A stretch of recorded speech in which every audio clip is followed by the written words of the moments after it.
Eu vou mostrar porque uma imagem vale mais que 1000 palavras, não é? Muito bem. Isto vai ser telegráfico, porque os trabalhos seguem com outro programa, não é? Eu penso que este livro tem características singulares, não é? Liga o espiritismo, a mediunidade, na visão de uma médica psiquiatra. Se isto fosse no século passado, ir-se-ia pensar que, estando ligado à psiquiatria a falar de espiritismo, iam dizer que a mediunidade é uma fábrica de loucos, porque em tempos houve manipulações nesse sentido. Hoje em dia, graças a Deus, já existem investigações que demonstram que a mediunidade é uma faculdade igual a tantas outras diferentes, e não é por isso que as pessoas têm mais ou menos propensão para a loucura. Desde que seja educada, é evidente que funciona normalmente sem qualquer perturbação. Então, nós não resistimos a lembrar que esta relação entre a medicina e o movimento espírita português não data propriamente dos últimos anos, não é? Já ouviram falar com certeza da Amélia Cardia, que nasceu em 1855 e desencarnou em 1938. O doutor António Joaquim Freire também era médico. Data o seu nascimento 20 anos depois da doutora Amélia Cardia e a sua desencarnação também 20 anos, mais ou menos, depois da desencarnação da dita médica. A doutora Amélia Cardia foi uma das primeiras 5 médicas que em Portugal se conseguiu licenciar em medicina. E ambos os médicos estiveram numa comissão mais alargada do primeiro Congresso Nacional de Espiritismo no início do século XX, de onde saiu a Federação Espírita Portuguesa, que depois foi expoliada pelo Estado Novo através do Ministro do Interior de Salazar.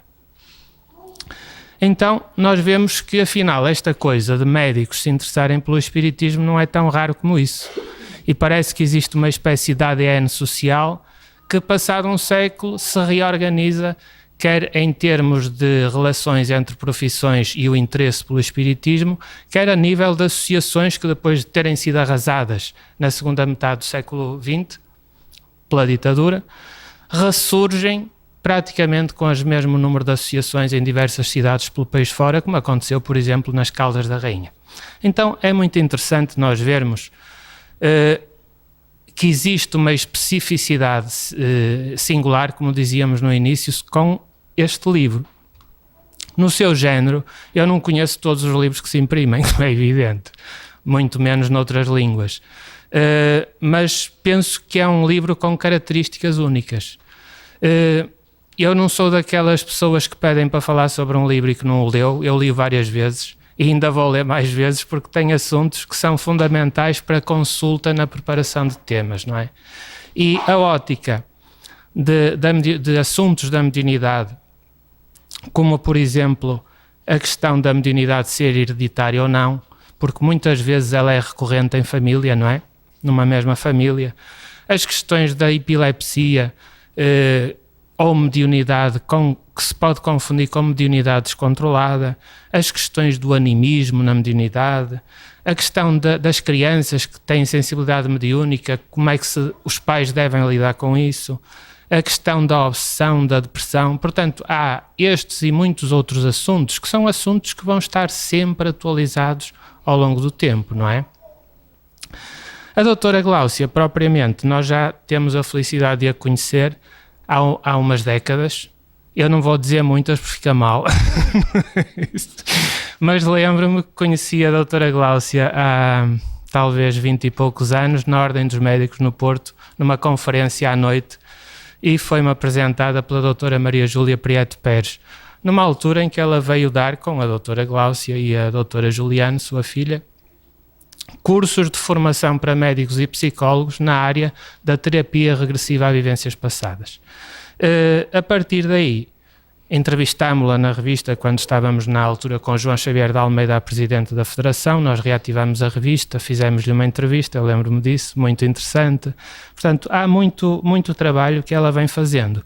Eu confesso, publicamente, fico muito agradado, porque naquela altura a gente pensa, pronto, médica e tal, muito jovem, já com vasta experiência, de repente vai seguir a carreira profissional e o movimento vai ficar para trás. Mas nós vemos hoje, passado este tempo todo, que ela dá-me uma abada em termos de divulgação da doutrina espírita.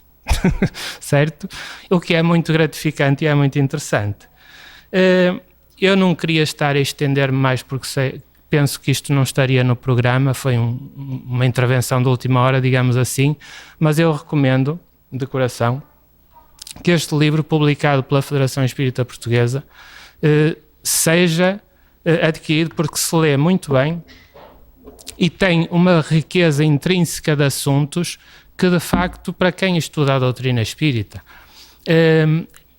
vai encontrar nele, de certeza, subsídios fantásticos para a sua curiosidade intelectual, para os problemas práticos que temos com a família ou até na associação espírita, e penso que os terapeutas da área da saúde mental teriam muito a aprender e mesmo muito se também o lessem.